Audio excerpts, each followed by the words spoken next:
Hello வணக்கம் friends. வாங்க இன்றைக்கி நம்ம எம்வி விலாக்ஸ் ஆஃப் மலர்விழி சேனலில் பார்க்க போகிறது முருங்கைக்கீரை கடையில் தாங்க. இந்த முருங்கைக்கீரை கடையில் அவ்வளோ உடம்புக்கு நல்லதுங்க. நம்மளுக்கு முக்கியமாக நோய் எதிர்ப்பு சக்தியை கொடுக்கக்கூடியதுங்க. அயன் இரும்பு சத்து அதிகமாக உள்ளது. இதில் உள்ள சத்துக்கள் சொன்னால் நிறைய சொல்லிட்டு போகலாம். வாங்க எப்படி செய்யலான்னு பார்க்கலாம். வீடியோக்குள்ளே போகலாங்க. பாருங்கள், ஒரு குக்கரில் ஒரு சின்ன டம்ளரில் ஒரு டம்ளர் பருப்பு, இது அதிகபட்சம் 100 கிராம் தான் இருக்குங்க.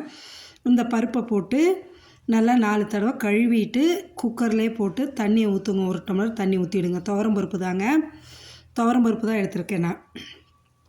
1 டம்ளர் தண்ணி ஊற்றி கொஞ்சோண்டு மஞ்சத்தூள் போட்டுருங்க.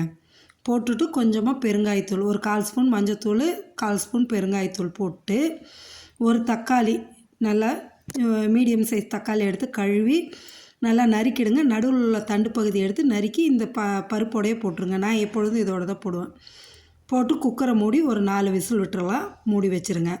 இந்த பக்கம் வானலில் பார்த்திங்கன்னா 2 ஸ்பூன் எண்ணெய் ஊற்றி கடுகு போட்டு பொரிஞ்சதும் சின்ன வெங்காயம் தாங்க இதுக்கு நல்லது.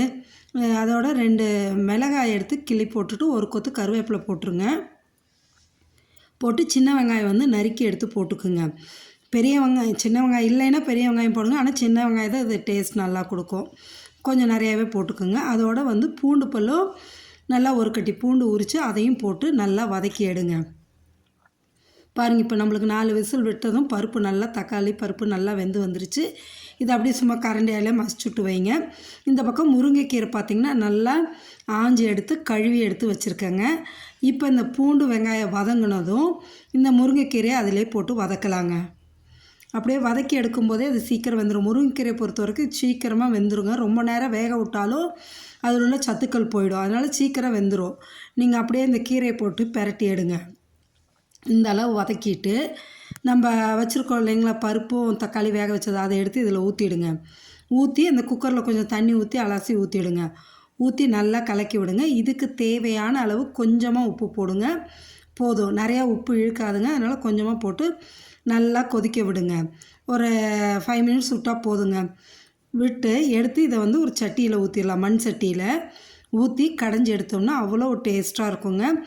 இது வந்து நம்ம மிக்சிலெலாம் போட்டு அரைக்கிறது அந்தளவு டேஸ்ட் இருக்காதுங்க. இந்தமாரி மண் சட்டியில் போட்டு பருப்பு மத்து வச்சு கடைஞ்சி எடுக்கணுங்க. அவ்வளோ டேஸ்ட்டாக இருக்கும். சூப்பராக இருக்குங்க. சூப்பரான இந்த முருங்கைக்கீரை கடையில் வந்து நீங்களும் செஞ்சு சாப்பிட்டு பாருங்கள். இதில் நிறைய பெனிஃபிட்ஸ் இருக்குங்க.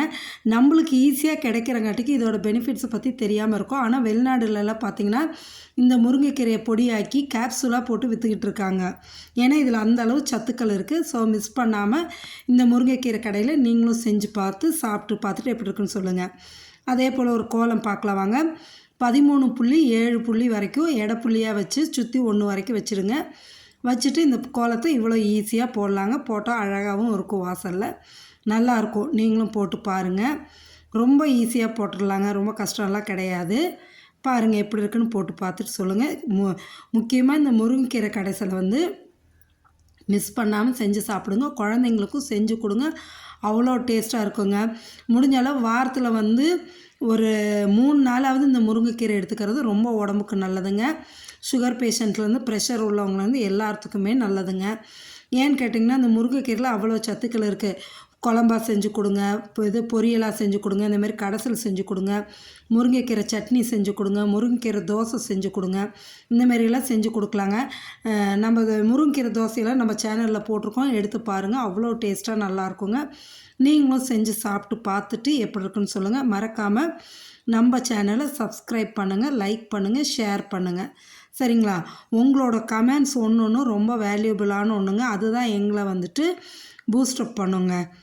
பாருங்கள், இப்போ இந்த கோலம்லாம் நம்ம போட்டுட்டு அப்படியே பென்சில் ஒர்க்கை முடிச்சுட்டு நான் உங்களுக்கு இதை அப்படியே கலர் பண்ணி காமிச்சிருக்கேங்க. அவ்வளோ அழகாக இருக்கும். இந்த கோலத்தை நீங்களும் ட்ரை பண்ணி பாருங்கள். வாசலில் போட்டோம்னா நல்லா அழகாக இருக்குங்க. சரிங்களா? மறக்காமல் கோலத்தையும் போட்டு பாருங்கள். இந்த முருங்கைக்கீரை கடைசலும் செஞ்சு சாப்பிட்டு பார்த்துட்டு எப்படி இருக்குன்னு எனக்கு கமெண்ட் செக்ஷன் சொல்லுங்கள். இந்த முருங்கைக்கீரை கடைசலோட நெய் ஊற்றி சாப்பிடுங்க. அவ்வளோ டேஸ்ட்டாக இருக்கும். ஓகே, தேங்க்ஸ் ஃபார் வாட்சிங் ஃப்ரெண்ட்ஸ்.